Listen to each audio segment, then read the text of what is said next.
Hey guys, welcome back to the AR YouTube channel. और कचरा ना सिर्फ शहरों में बल्कि इंटरनेट में भी बहुत सारा कचरा फैला हुआ है। कोई कहता है कि हिमालय के ऊपर से प्लेन नहीं उड़ सकता, कोई कहता है कि ताजमहल के ऊपर से प्लेन्स नहीं उड़ सकता। खैर, इन सब अफवाहों से मैं ऑलरेडी पर्दा उठा चुका हूँ, लिंक मिल जाएगा डिस्क्रिप्शन में। आज के इस वीडियो में हम बात करेंगे कि क्या प्लेन्स नॉर्थ पोल या साउथ पोल के ऊपर से उड़ान भर सकता है, अगर हाँ तो कैसे, और नहीं तो क्यों नहीं। वीडियो के शुरुआत में ही मैं आप सबको बता देना चाहता हूँ कि प्लेन्स आराम से नॉर्थ या साउथ पोल के ऊपर से उड़ान भर सकता है, पर बहुत सारे ज्ञान बांटने वाले लोग आपको मिल जाएगा जो कहेगा कि प्लेन्स यहाँ से उड़ नहीं सकते। लेकिन मैं आपको बता दूं कि ये सब बकवास बातें हैं। सच क्या है एग्जाम्पल से समझते हैं। जिस तरह से एक पायलट या IITian बनने के लिए साइंस लेके पढ़ना जरूरी होता है, हर स्टूडेंट पायलट या IITian नहीं बन सकता। ठीक वैसे ही हर प्लेन नॉर्थ या साउथ पोल के ऊपर से उड़ान नहीं भर सकता। इसके लिए EDTO के रूल्स को फॉलो करना पड़ता है। अब ये EDTO क्या है? EDTO को हम एक्सटेंडेड डाइवर्जन टाइम ऑपरेशन के नाम से जानते हैं। सिंपल भाषा में समझें तो ये एक एग्जामिनर है जिसे स्कूल की अगली कक्षा में जाने के लिए एग्जाम देना पड़ता है। वैसे ही एग्जाम प्लेन्स को भी देना पड़ता है नॉर्थ पोल के ऊपर से उड़ान भरने से पहले। यहाँ पर EDTO कहता है कि भाई, अगर तुम नॉर्थ पोल के ऊपर से उड़ान भरोगे और एक इंजन फेल हो जाएगा तो सोचो क्या करोगे।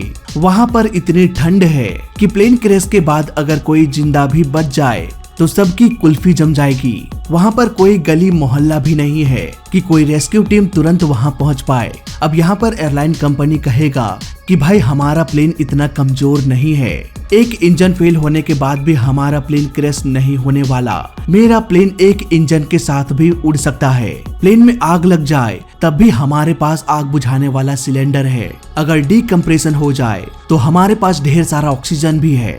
हम किसी भी सिचुएशन को झेल सकते हैं। अब यहाँ पर EDTO कहेगा कि भाई तू जा, तुम इस काबिल हो कि नॉर्थ पोल के ऊपर से उड़ान भर सकते हो। इसके बाद प्लेन उड़ने के लिए निकल जाएगा। साफ साफ कहें तो हिमालय के ऊपर से, माउंट एवरेस्ट के ऊपर से, नॉर्थ या साउथ पोल के ऊपर से प्लेन को उड़ाना हो तो EDTO के गाइडलाइंस को फॉलो करना जरूरी होता है। जो प्लेन्स इन गाइडलाइंस को फुलफिल कर पाता है वही नॉर्थ पोल के ऊपर से उड़ान भर सकता है। यहाँ पर एक और बात मैं ऐड करना चाहूंगा कि EDTO का रूल सिर्फ 2 इंजन वाले प्लेन्स के लिए ही होता है। इसीलिए तो 1970 के दशक में 3 इंजन वाला प्लेन बहुत ही पॉपुलर हो गया था। पुराने प्लेन्स इतने एडवांस नहीं थे कि EDTO के रूल को पूरा कर सके। इसीलिए इससे बचने के लिए एयरलाइन कंपनीज 3 इंजन वाला प्लेन खरीदना शुरू कर दिया। इस पर मैं एक डिटेल्ड वीडियो भी बना चुका हूँ, लिंक मिल जाएगा डिस्क्रिप्शन में। खैर, अब आते हैं पॉइंट पर। बात करें इतिहास की तो बहुत सारे प्लेन्स जैसे कि बोइंग 747, बोइंग 777 जैसे प्लेन्स नॉर्थ पोल से उड़ान भर चुके हैं। 15 अगस्त 2019 को एयर इंडिया भी नॉर्थ पोल के ऊपर से उड़ान भरने वाला पहला भारतीय प्लेन बन गया और पूरे वर्ल्ड में 19वां प्लेन। यानी कि अभी तक सिर्फ 19 प्लेन्स ने ही नॉर्थ पोल के ऊपर से उड़ान भरा है। यहाँ से उड़ान भरने के बहुत सारे फायदे हैं। नॉर्थ या साउथ पोल से होकर फ्लाई करने से डिस्टेंस काफी छोटा हो जाता है और काफी समय भी बच जाता है। इसके अलावा फ्यूल की भी बचत होती है और फ्यूल की बचत यानी कि एयरलाइन कंपनी मालामाल। लेकिन यहाँ पर एक बहुत बड़ा डिसएडवांटेज है। इसलिए एयरलाइन कंपनीज डरती है कि ना भाई, हम नॉर्थ पोल के ऊपर से उड़ान नहीं भरेंगे, हम किसी और रास्ते से चले जाएंगे। इसलिए तो आज तक के इतिहास में सिर्फ 19 प्लेन्स ही यहाँ से फ्लाई कर पाए हैं। तो आइए समझते हैं कि आखिर क्यों प्लेन्स ऐसे रूट से उड़ान भरने से डरते हैं। सबसे पहले तो मैं आपको एक बात क्लियर कर दूं कि अर्थ के साउथ और नॉर्थ पोल से ही मैग्नेटिक फील्ड लाइंस जनरेट होती है। अब क्योंकि अर्थ हमेशा घूमती रहती है, इसलिए मैग्नेटिक फील्ड भी कांस्टेंट नहीं रहता। इसी मैग्नेटिक फील्ड की वजह से पुराने प्लेन्स में, जिसमें कि INS नेविगेशन यानी कि इंटरनल नेविगेशन सिस्टम होता है, वो नॉर्थ पोल में जाते ही काम करना बंद कर देगा। इसके अलावा कंपास भी यहाँ पर ठीक से काम नहीं करने वाला। लेकिन आज के दौर में उतना टेंशन लेने की जरूरत नहीं है, क्योंकि आज के प्लेन्स में GPS नेविगेशन सिस्टम होता है। जिस प्लेन में GPS नेविगेशन सिस्टम ना हो वो इन पोल्स के ऊपर से फ्लाई नहीं कर सकता। यहाँ पर बहुत लोगों को ये कंफ्यूजन होता है कि नॉर्थ पोल के मैग्नेटिक फील्ड की वजह से प्लेन का ऑटो पायलट भी काम करना बंद कर देता है। तो मैं आपको बता दूं कि ऑटो पायलट को कुछ भी लेना देना नहीं है मैग्नेटिक फील्ड से।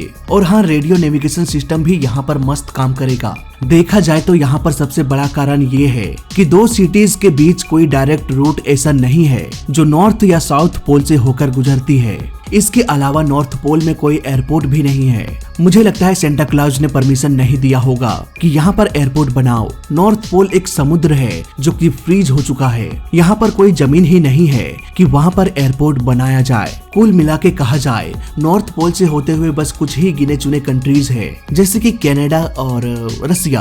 अगर प्लेन्स नॉर्थ पोल से होते हुए ये कंट्रीज जाते हैं तो भूल जाओ कि प्लेन का सीट फुल होगा। प्लेन भले ही जल्दी पहुंच जाए, पर सीट फुल होगा तभी तो एयरलाइन कंपनी प्रॉफिट में रहेगी।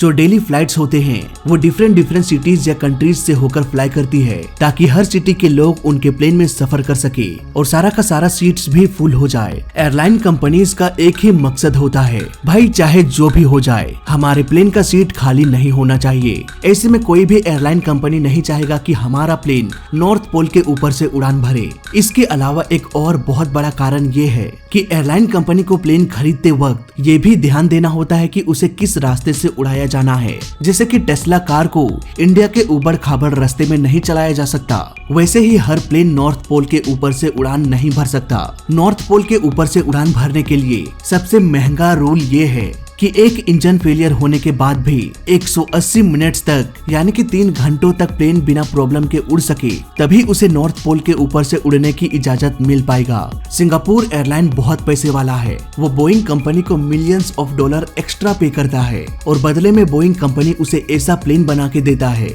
जो इंजन फेलियर होने के बाद भी 207 मिनट्स तक उड़ान भर सके, जबकि रिक्वायरमेंट सिर्फ 180 मिनट्स ही होती है। जरा सोचिए, airline company millions of dollar extra क्यों पे करेगी, वो भी एक ऐसे रास्ते में फ्लाई करने के लिए जहां प्लेन का सीट ही फुल नहीं होता, जहां महीने में मुश्किल से एक बार प्लेन उड़ान भरे। यहाँ पर मैं अपने एआर एयरलाइन के साथ ऐसा बिल्कुल भी नहीं करने वाला, साफ कहना सुखी रहना। इसके अलावा भी यहाँ पर प्रॉब्लम्स खत्म नहीं होती। नॉर्थ पोल में ग्राउंड का टेम्परेचर ही माइनस में चली जाती है और जैसे जैसे एल्टीट्यूड बढ़ता है टेम्परेचर और भी नीचे गिरने लगती है। इसलिए प्लेन्स नॉर्थ पोल के ऊपर से अधिक एल्टीट्यूड पर फ्लाई नहीं करते, क्योंकि ऐसा करने से प्लेन में भरा फ्यूल भी फ्रीज हो सकता है।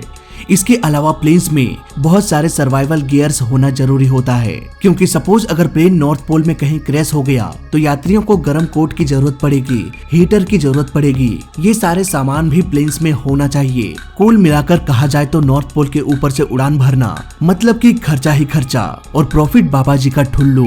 इसलिए प्लेन्स नॉर्थ पोल के ऊपर से उड़ान नहीं भरते, पर ऐसा नहीं है कि उड़ान नहीं भर सकते। सो गाइस, आई होप पूरा कॉन्सेप्ट आपको समझ में आ गया होगा। वीडियो अच्छा लगा तो लाइक कर देना, बुरा लगा तो डिसलाइक कर देना और दोनों ही केस में चैनल को सब्सक्राइब कर देना, क्योंकि इस चैनल में सीखने के लिए बहुत कुछ है। तो मैं मिलता हूँ आपसे अगली वीडियो में, तब तक के लिए देखते रहिए और सीखते रहिए। जय हिंद, वंदे मातरम।